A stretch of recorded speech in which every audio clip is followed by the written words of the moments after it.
Hi everybody, this is Judy at Judy in the Kitchen. I know there are a lot of people who are struggling out there right now with tight budgets. So I wanted to share a list for you for tips for healthy eating when money is short. And hopefully this will help you out.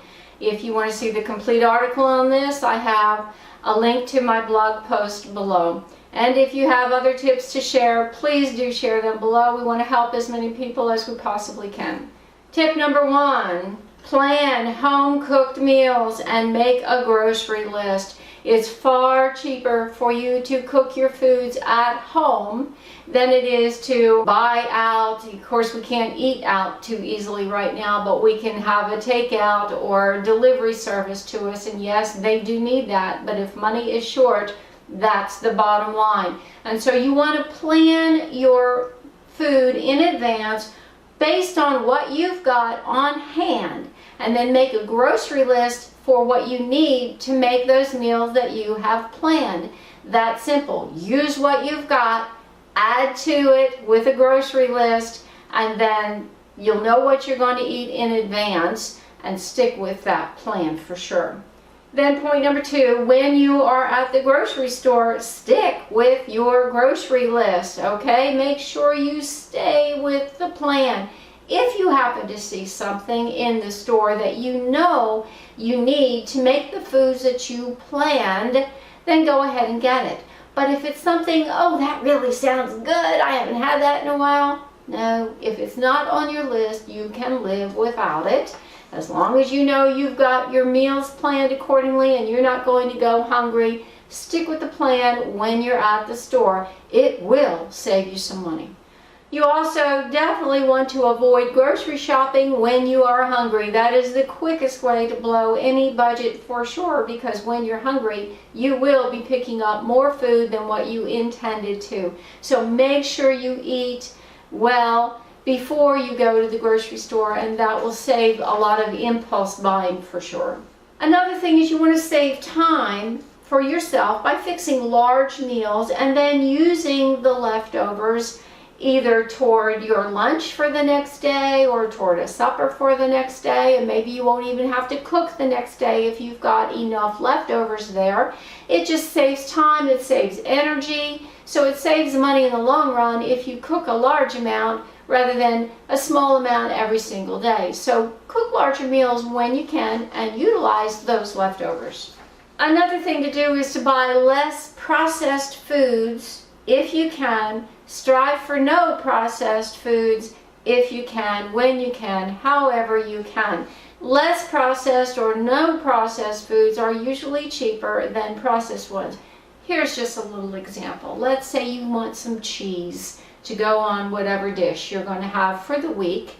If you look at the price per pound of shredded cheese in a bag versus a block of cheese, looking at the price per pound, it will normally be cheaper to buy that block of cheese and then you come home and you shred that cheese yourself, okay? So that's something that we might not think of as being a processed food, but look for the cheaper options anytime, anywhere that you possibly can.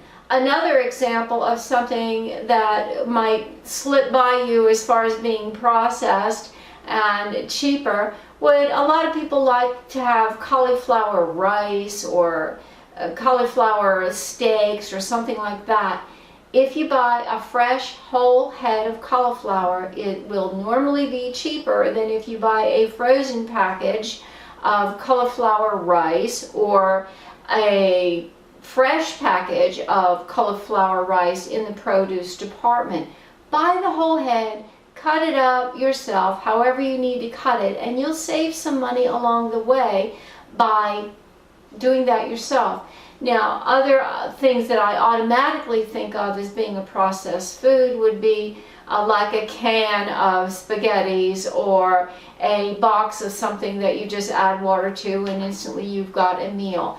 Those things are usually going to be more costly than if you bought the ingredients and made them yourself. Maybe not always, so I may stand corrected on that. So there's always some exceptions to the rule, but do compare your prices along the way when money is tight, okay? And so you want to Eat as wholesome as you can, but you want to save your money along the way. Generic brands are another thing to consider. You can buy generic brands in all sorts of things, and when you compare the two, the name brands are almost always going to be more expensive than your generic brands. So give that a whirl, especially let's say when you're buying frozen vegetables. The generic brand is almost always going to be cheaper and really no different than your name brands. Healthy eating when money is tight, you want to avoid junk food if you possibly can. There's not a lot of nutritional value in that. They are costly and they won't do a body good and they won't do a budget good for sure. So avoid junk food and make this an opportunity to really delve into healthy eating and save some money along the way.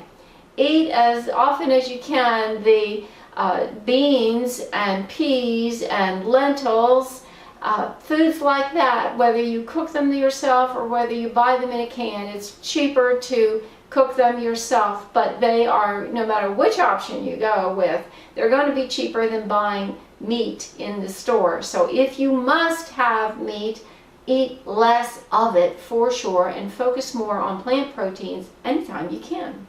Shopping in season is another way to eat healthy and save some money along the way. When you buy food that is in season, obviously we're looking at fresh produce. It's going to cost you less when it's plentiful, when it's in season. It will have been shipped a shorter distance. It will have a greater nutritional value, and often the cost will be less than if you buy something that is out of season in your area and it's been shipped halfway around the world to make it to you. Don't forget your frozen fruits and frozen vegetables. They are not very costly per serving. Your frozen vegetables will obviously cost less than frozen fruits, but also shop for those frozen vegetables that are generic brand and also not in steamable packaging. Usually those that are packed in the steamable packaging will cost you more per serving. So you want to save money, why not cook it yourself on the stove? Buy in bulk if you can on items that you would have bought anyway. Things are usually cheaper when you buy them in bulk if you possibly can. If you can't, you buy what you can. If it's possible, if you have the tools and a little bit of the know-how, start a garden if you possibly can. That will save you some money. Yes, it takes time. Your best bet is to start a garden from seed if you can. It will be cheaper than if you buy the little seedling plants at your local nursery. But either way you go, when you consider the cost of even a started plant, with the volume of food that you get out of it, it should save you money along the way.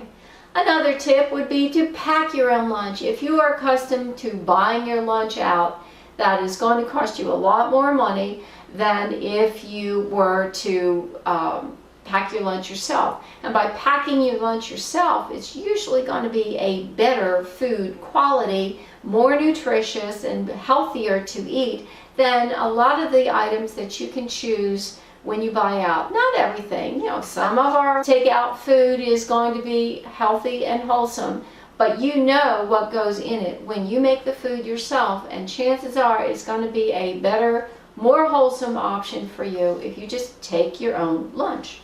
Well, again, if you have some other tips to share, please share them below. We want to help as many people as we possibly can. This is Judy at Judy in the Kitchen. Bye for now.